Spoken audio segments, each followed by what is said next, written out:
Halo teman-teman. Sebagian dari kita mungkin sudah tidak asing lagi dengan istilah strategi pemasaran.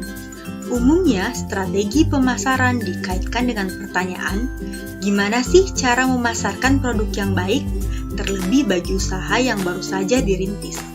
Istilah strategi pemasaran juga cenderung kita kaitkan dengan perusahaan-perusahaan besar, serta bisnis atau usaha yang berskala menengah hingga besar. Lalu, bagaimana dengan pelaku-pelaku ekonomi ini? Pernah kepikiran gak sih? Mereka para pedagang kecil yang lingkungan kerjanya berada di area pasar, juga menerapkan strategi pemasaran layaknya perusahaan besar di luar sana. Atau mereka hanya sekedar menawarkan produk ke calon pembeli hingga laku terjual. Apakah mereka perlu menerapkan strategi pemasaran? Dan seperti apa strategi pemasaran yang mereka butuhkan? Nah, pada video ini, kita akan membahas mengenai strategi pemasaran bagi para pedagang di pasar desa. Sebelum itu, yuk simak dahulu penjelasan mengenai pasar desa. Pasar desa. Pasar desa seringkali disamaartikan dengan pasar tradisional dan pasar lokal pada umumnya. Di samping sebagai tempat untuk bertransaksi dan memenuhi kebutuhan, adanya pasar desa diharapkan dapat membuka lapangan pekerjaan bagi masyarakat desa. Uniknya, yang diperbolehkan untuk membuka lapak dagangan di pasar desa biasanya hanya masyarakat desa setempat saja. Bahkan, untuk menghindari persaingan tidak sehat terhadap lingkungan pasar, pengelola pasar desa bisa saja mengatur dan membuat regulasi tak tertulis terkait produk-produk yang dapat diperjualbelikan di pasar desa tersebut. Salah satu tujuannya, agar produk yang dijual satu pedagang tidak sama persis dengan pedagang lainnya. Pasar desa dapat menjadi opsi sederhana untuk meningkatkan kemandirian ekonomi desa jika pada kenyataannya 3 hal berikut tercapai. Pertama, pasar desa dapat menjadi sarana untuk memasarkan produk yang dihasilkan masyarakat desa itu sendiri, seperti komoditas atau hasil pertanian, perkebunan, dan kerajinan. Dan yang kedua, pasar desa dapat menjadi sarana bagi masyarakat desa untuk memenuhi kebutuhan sehari-hari. Masyarakat tidak perlu jauh-jauh ke pusat kota untuk sekedar membeli kebutuhan pokok. Serta yang ketiga, pasar desa sebagai sarana memasarkan produk dan memberi keuntungan atau pendapatan bagi para pedagang. Dalam hal ini, pasar desa menjadi salah satu lapangan pekerjaan yang paling tidak dapat memberikan tambahan atau sumber pendapatan bagi para pedagang, yang juga merupakan masyarakat desa itu sendiri.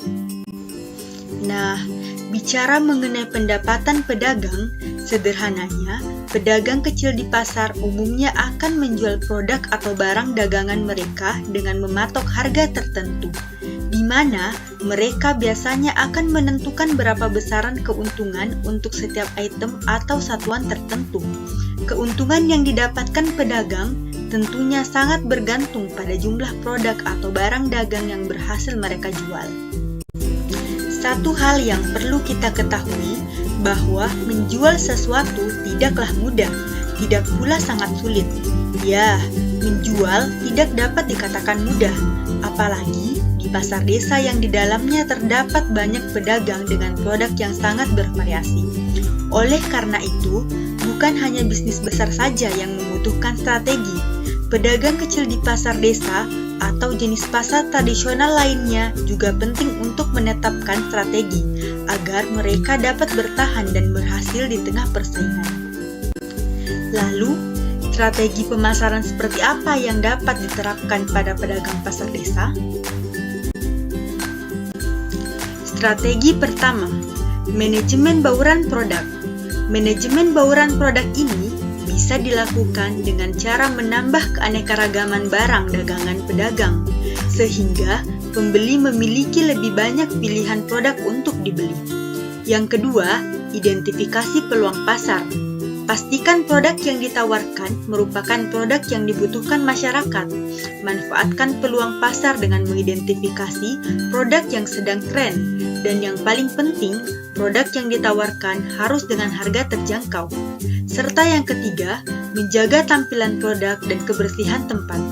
Tampilan produk yang baik tentu saja menjadi daya tarik pertama bagi pembeli.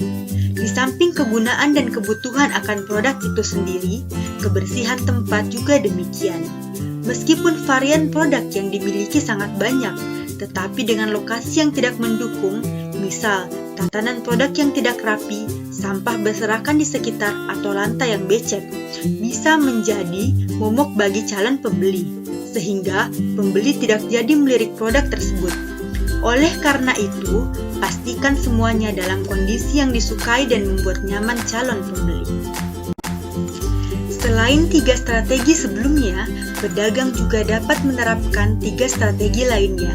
Di antaranya, beri potongan harga dan bonus. Strategi yang juga dapat menarik perhatian pembeli adalah dengan memberikan potongan harga atau diskon, ataupun memberikan bonus untuk produk tertentu. Misalnya, beli 1 gratis 1, beli produk A dapat memilih bonus produk B atau C, atau yang lainnya. Kemudian, tawarkan dan beri informasi yang benar. Strategi selanjutnya yaitu dengan cara memberi informasi mengenai produk sesuai dengan kenyataannya. Jangan dilebih-lebihkan, karena jika pembeli kecewa dan merasa tertipu, maka bisa saja berpotensi kehilangan pembeli. Selain itu, jika memungkinkan, beri berbagai tawaran menarik, misalnya memberi layanan pengantaran langsung produk ke rumah pembeli. Serta yang terakhir, bersikap sopan dan persuasif dalam menggait calon pembeli. Berikan layanan yang dapat membuat pembeli merasa dihargai. Sambut para calon pembeli dengan sikap yang sopan. Dan pastikan untuk tidak memberi kesan memaksa ketika menawarkan orang-orang yang mendekati ataupun melewati lapak dagangan. Dengan melakukan strategi-strategi tersebut, harapannya pedagang kecil dapat menarik pembeli atau calon pembeli potensial, memperkenalkan produk yang mereka miliki, hingga pada akhirnya mereka mendapatkan sejumlah keuntungan. Nah, itulah tadi penjelasan mengenai strategi pemasaran bagi pedagang di pasar desa. Semoga bermanfaat. Yuk, sama-sama membangun roda perekonomian dan kemandirian desa. Sekian dari kami, Tim KKN PPM UGM periode 2 2020. Sekian dan terima kasih.